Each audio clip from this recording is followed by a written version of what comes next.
बिस्मिल्लाहिर्रहमानिर्रहीम। अस्सलाम वालेकुम। आप देख रहे हैं चैनल 51 और मैं हूं अतीक खालिद धन्याल।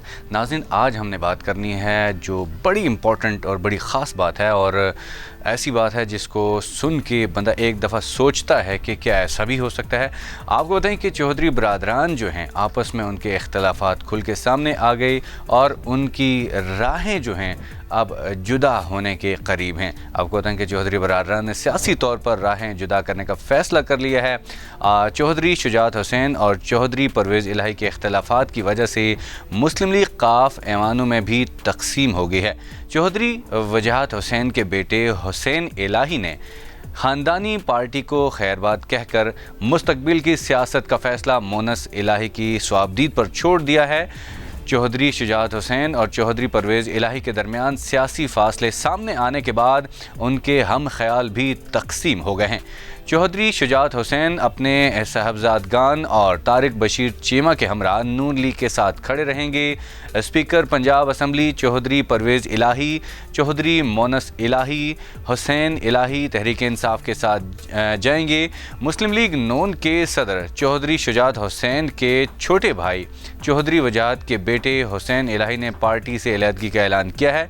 हुसैन इलाही के बैरून मुल्क दौरे से वापसी पर गुजरात का बड़ा ख़ानदान बड़ा ऐलान करेगा, और बड़ा ऐलान क्या करेगा कि कौन सी पार्टी को ज्वाइन करना है, ये बात उन्होंने जब ये हुसैन इलाही बैरून मुल्क से वापस आएंगे तो ये फ़ैसला उन्होंने करना है। बहुत से लोग उनके साथ खड़े होंगे जो अपनी अपनी पार्टीज़ का ऐलान करेंगे, हमने कौन सी पार्टी का ऐलान करना है, जो कि उनकी सियासी साख को बहुत नुकसान पहुँचाएगा। ये जो चौधरी परवेज़ इलाही हैं, चौधरी शुजात हुसैन हैं, इनको मेरे ख़्याल में ऐसा नहीं करना चाहिए, लेकिन उनका अपना फ़ैसला है।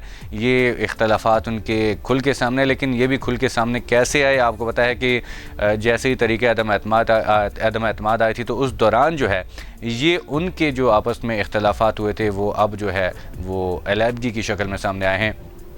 आइंदा इलेक्शन लड़ने का फ़ैसला भी हुसैन इलाही और मोनस इलाही के हमरा मुशावरत के बाद किया जाएगा।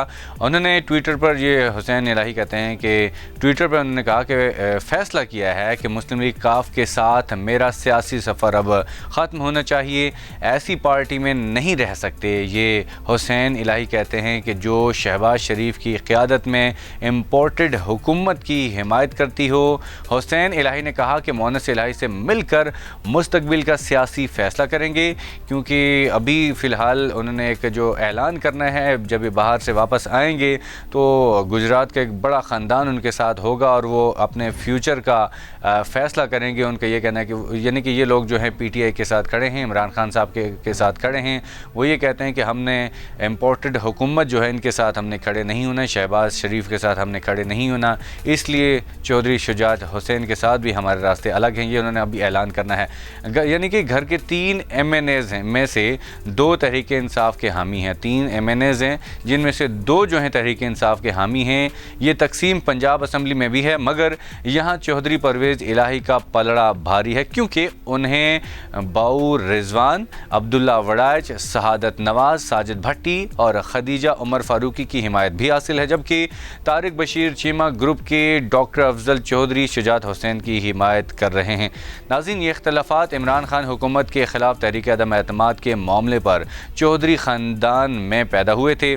जब ये अदम एतमाद आई थी तब ये उनके आपस में इख्तलाफात हुए थे, लेकिन अब जो है एक अलहदगी की शक्ल में सामने आ गए हैं। मुसालहत ना हुई तो एक दूसरे को पार्टी से निकालने की नौबत आ सकती है, यानी कि ये यहाँ तक एक दूसरे को निकालने के लिए भी कहा गया कि आपको निकाल देंगे, ये कर देंगे, इसलिए अलग अलग इजलास बुलाए जा सकते हैं। ये मतलब अब ये मामला जो बिगड़े हैं, फिर उसके बाद अलग अलग इजलास भी बुलाए जाते हैं और बुलाए जा रहे हैं।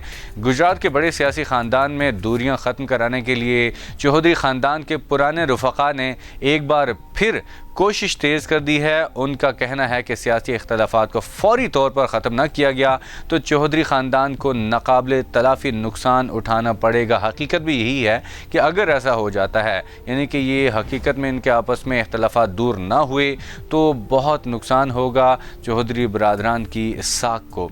अच्छा, ये तो एक ख़बर थी आपने सुनी, जो चौधरी बरादरान के आपस में इख्तलाफात हैं, उनकी दूरियाँ हैं, एक दूसरे से दूर होने के लिए कुछ लोग कहते हैं जी हमने PTI को ज्वाइन کرنا, کچھ لوگ نون لیگ کے ساتھ کھڑے ہیں, شہباز شریف صاحب کے ساتھ کھڑے ہیں.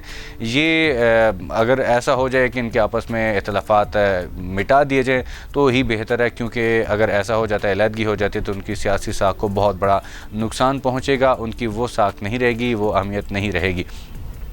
اچھا جی, اس کے علاوہ وزیراعظم شہباز شریف کی زیر صدارت قومی اقتصادی کونسل یعنی کہ NEC کا اجلاس ہوا ہے. اجلاس میں اب یہ فیصلہ کیا گیا ہے, یعنی کہ کیا فیصلہ ہوا یہ بھی آپ کو بتاتے ہیں. اجلاس میں وزیر اعلیٰ سندھ کس کس نے شمولیت اختیار کی یہ آپ کو بتاتے ہیں. وزیر اعلیٰ سندھ شامل ہوئے حمزہ شہباز, اور بلوچستان کے وزیر اعلیٰ عبدالقدوس بزنجو نے شرکت کی ہے. اجلاس میں خیبر پختونخوا کی نمائندگی chief secretary doctor Shahzad Khan Bangash نے کی. اجلاس کے دوران ملک میں توانائی کے بچت کے اقدامات پر مشاورت کی گئی ہے. اجلاس میں صوبوں نے بازار رات 8:30 بجے بند کرنے کی اصولی اتفاق کیا ہے, یعنی کہ 8:30 بجے اب بازار بند ہو جائیں گے, یہ اس بات کے اوپر اتفاق کیا گیا ہے. اعلامیہ کے مطابق وزیر اعلیٰ نے توانائی کے بحران سے نمٹنے کے لیے ملک گیر اقدامات پر وفاقی کابینہ کے فیصلوں سے اتفاق کیا. اعلامیہ کے مطابق سندھ, پنجاب اور بلوچستان کے وزیر اعلیٰ نے 2 دن کی مہلت مانگی ہے, صوبوں میں تجارتی و کاروباری تنظیموں سے مشاورت مکمل کی جا سکے. وزیر اعلیٰ نے توانائی کے بحران سے نمٹنے کے لیے وفاقی حکومت کے اقدامات کو سراہا اور اس ضمن میں اپنے بھرپور تعاون کا یقین بھی دلایا ہے. ناظرین, یہ تو آپ نے سنا کہ جو اقتصادی یہ اجلاس ہوا ہے, اس میں یہ 8:30 بجے کا, پہلے 7 بجے کی تجویز دی گئی تھی کہ 7 بجے دکانیں بند ہو جائیں, لیکن اب جو ہے یہ تجویز جو 8:30 بجے کی دی گئی ہے کہ تاکہ یہ ہے کہ بجلی کو بچایا جا سکے, جلدی لوگ سو جائیں اور بجلی کا ضیاع نہ ہو, اس حوالے سے اب یہ فیصلہ کیا گیا ہے کہ 8:30 بجے دکانیں بند ہو جائیں گی اور اس کے بعد لوگ گھروں کو چلے جائیں گے. آج کے لیے اتنی, اگلی ویڈیو میں حاضر ہوں گے. اللہ حافظ.